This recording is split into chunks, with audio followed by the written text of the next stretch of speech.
And the Nazis soon saw just how useful the Mufti might be to them. There was one problem. To mix openly with an Arab was, from the racial standpoint, awkward for Hitler. However, the Mufti was not of typical Arab appearance, and this allowed the Fuhrer to justify meeting him, says Professor Gilbert Ashkar of London University. The very idea of meeting someone who belonged to an inferior race in Hitler's conception of things was a problem to him. With regard to the Mufti himself, they had to convince themselves that given his blue eyes and red hair, he had some non-Semite blood in his veins, so he was not fully Semitic. So they kidded themselves that he wasn't really an Arab? In some sense, yes. So the Arabs were well down the list of the Nazis' favoured races, were they? Absolutely. Originally they were very much down the list, but they got promoted, if one could say, for very opportunistic reasons after Germany and Italy believed that they could try to bring Muslims to their side in their fight against the British and later the Americans. At that time, the Allies were also in another kind of fight with Hitler, a propaganda battle of the airwaves, as reported by the BBC at the time. Here is London, broadcasting in the Arabic language. By means of propaganda, written and spoken, in the Arabic tongue, an intense effort was being made to poison the minds of these peoples against Britain. Incidentally, the declarations made by the leading Arab rulers in support of the Allied cause have recently shown how little success attended this effort.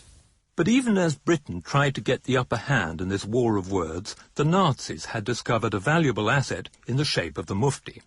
The Mufti shared with the Nazis a bitter hatred of the Jews, and he began to make a series of virulent propaganda broadcasts targeted against them from Radio Zesen in Berlin, says German writer Matthias Kinzel.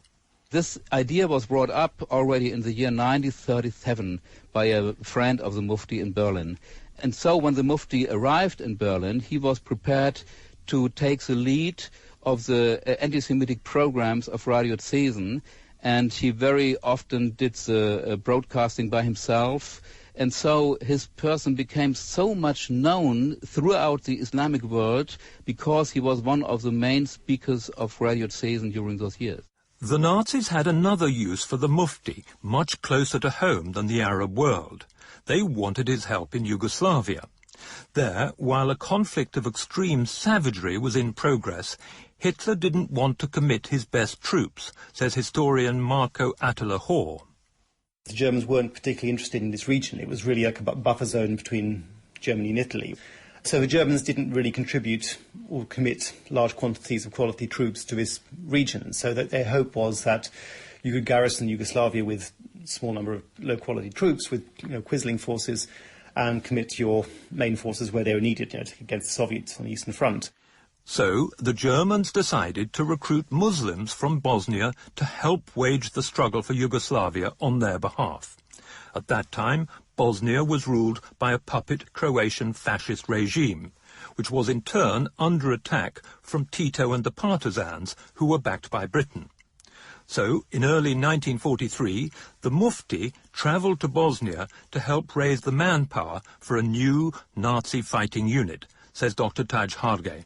The Mufti met personally with all the regiment leaders, the commanders of the various units of the SS, both German and Muslim, and he was seen to be photographed with them. These photographs were sent out as media press releases, not only to the troops, but also to the various populations in Bosnia and elsewhere.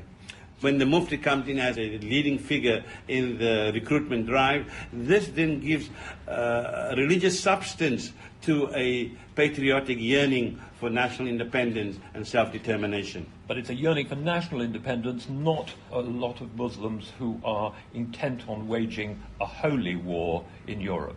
No, clearly not. It had nothing or very little to do with Nazi atrocities, with Nazi objectives, with Nazi aspirations. What the Bosnian Muslims were doing was to try to secure their place in the sun, in the Balkan Peninsula. The men recruited by the Nazis in Bosnia were built into a Waffen-SS division called the Handjar, from a Turkish word meaning scimitar, says Jonathan Trigg, and the great majority of these troops were Muslims. The scimitar division was very large. It was some 20,000 men strong, and it was formed from the villages and towns that we all know, Tuzla, Gorazda, Sarajevo, and so on.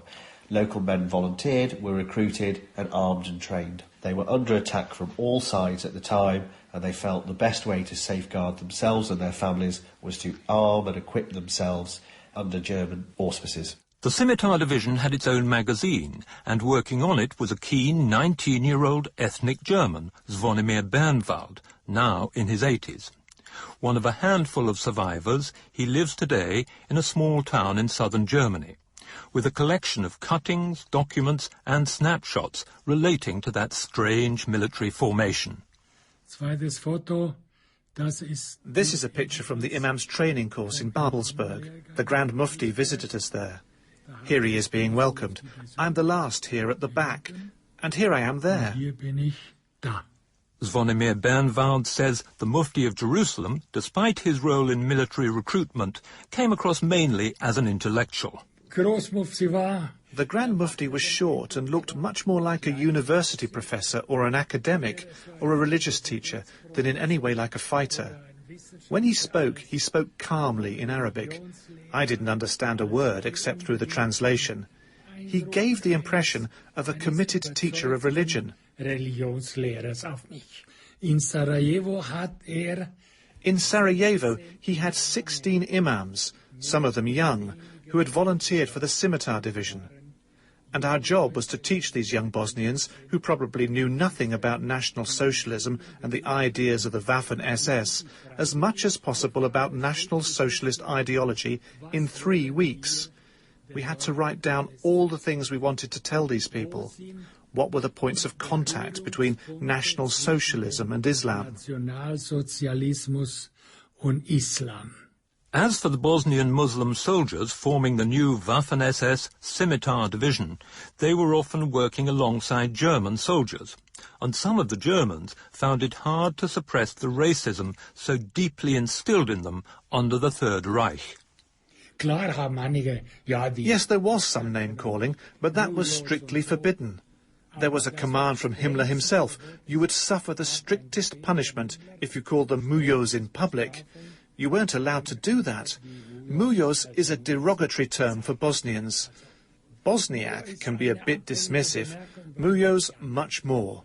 A bit like Ivan for the Russians, but a bit worse. You